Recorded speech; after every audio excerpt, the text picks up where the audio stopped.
Hola, yo soy León Tripp y les voy a hablar acerca de la creación de la matriz de interesados en un proyecto.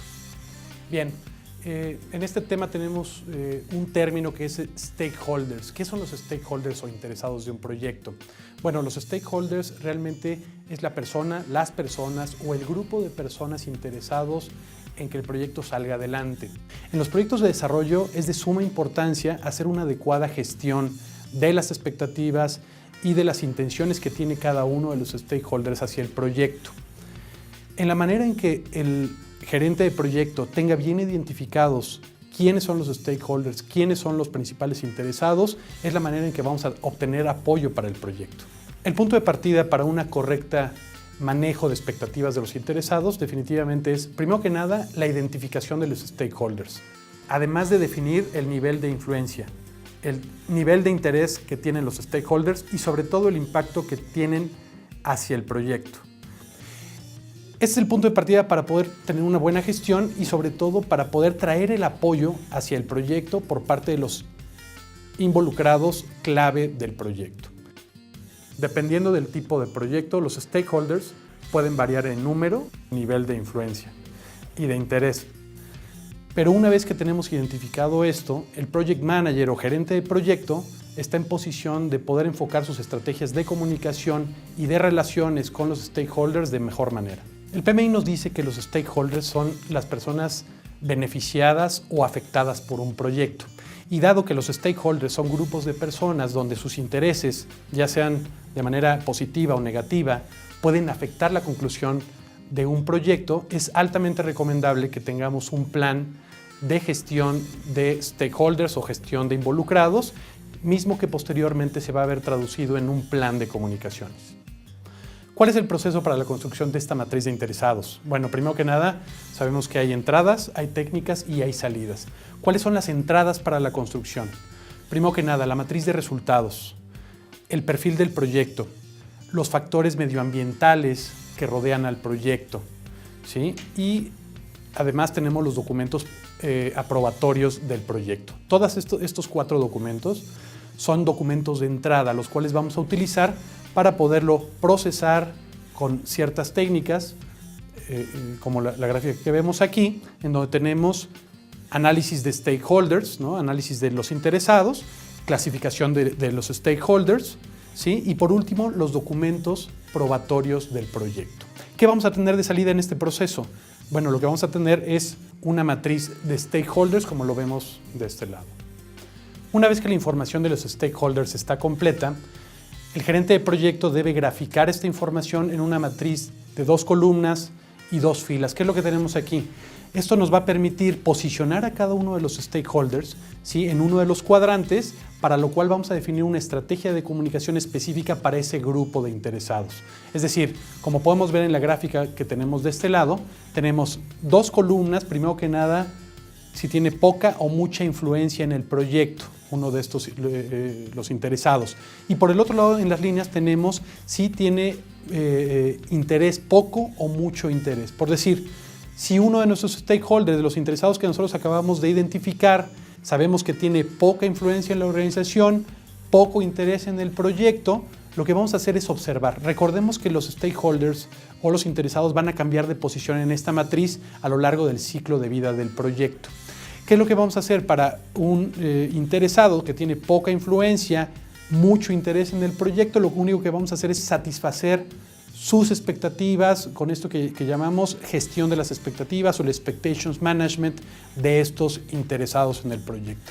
Para los interesados donde tenemos mucha influencia y tenemos poco interés en el proyecto, lo que vamos a hacer es comunicar, es decir, lo vamos a mantener comunicado acerca de los avances del proyecto. Y por último, mucha influencia, tenemos mucho interés en el proyecto, lo que vamos a hacer es buscar que estos stakeholders colaboren de cierta manera en el proyecto, recordando que entre más colaboran en los esfuerzos que estamos haciendo dentro del proyecto, lo que vamos a hacer es un esfuerzo compartido que va a servir mucho en el éxito del proyecto. Una vez que tenemos identificados a los interesados en el proyecto en la matriz que acabamos de comentar y una vez que tenemos toda la información completa, Las estrategias que se deriven de este plan de comunicación estarán encaminadas a dar soporte al proyecto y a minimizar los efectos negativos de cualquier stakeholder ante el proyecto. Algunas estrategias que podemos utilizar para esto son: 1. La comunicación. Mantener comunicados a todas las personas, a todos los interesados en el proyecto de forma oportuna. Número 2, participación. Busquemos que las personas, sobre todo aquellos que tienen mucha influencia en la organización o en el proyecto y mucho interés en el proyecto, busquemos que colaboren en algunas de las actividades del proyecto. Como lo comentaba anteriormente, lo que estamos buscando es un consenso y que ellos se sientan parte del proyecto. Otra es la mitigación. Hay algunas acciones de algunos stakeholders que van a influir positiva o negativamente ante el proyecto. Lo que vamos a hacer es mitigar estos efectos negativos. Como la información contenida en esta matriz es de carácter confidencial o es una información delicada para el proyecto, el gerente de proyecto debe aplicar buen juicio en el tratamiento y en la dispersión de esta información. ¿Qué incluye esta matriz de interesados? Bueno, el gerente de proyecto debe recopilar esta información, clasificarla para poder generar las estrategias adecuadas de comunicación para todos los grupos de interesados. ¿Sí? A continuación les voy a mencionar algunos puntos que debe incluir esta matriz, no solo con la intención de recopilar la información, de planear los tiempos para producir la información y distribuirla, sino también con el fin de poder generar posteriormente el plan de comunicaciones. ¿Qué debe tener? Bueno, primero que nada, nombre del stakeholder. ¿Quién es el stakeholder?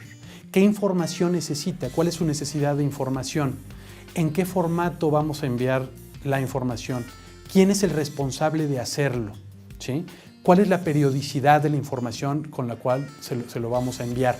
Y por último, el responsable de enviar la información a este stakeholder, ¿no? Con esto estaríamos completando la información. Recordemos que si empezamos a hablar de temas de comunicación, estamos hablando realmente de 3 elementos: un emisor, un mensaje y un receptor.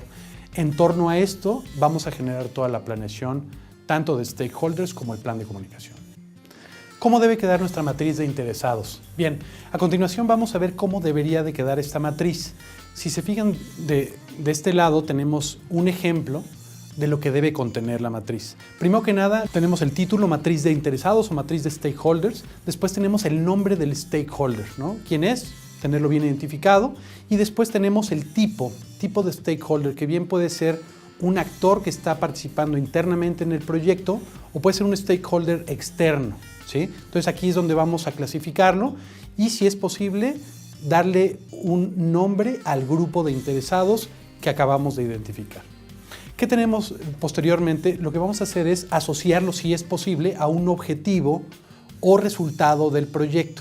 Es decir, algunos interesados están, valga la redundancia, interesados en ciertos entregables, en ciertas etapas del proyecto o en algún componente en específico. Si podemos identificarlo, lo vamos a plasmar en ese cuadro que tenemos aquí, que es el objetivo o resultado. ¿Qué es lo que vamos a hacer después? Vamos a definir el nivel de interés que tiene este interesado, este stakeholder en el proyecto, y lo vamos a clasificar en esta columna. Después tenemos el nivel de influencia ante el proyecto, que también lo vamos a identificar, si tiene mucha influencia, poca influencia, en fin, lo vamos a clasificar ahí. Después tenemos 2 columnas que realmente pertenecen a las acciones posibles, es decir, identificar todas aquellas acciones, tanto positivas como negativas, ¿sí?, que se pueden dar ante el proyecto y que nos vaya a traer esos resultados. ¿Para qué lo vamos a hacer? Para identificar todas las acciones positivas que puede hacer este stakeholder, este interesado, y que nos puedan ayudar a que el proyecto salga adelante.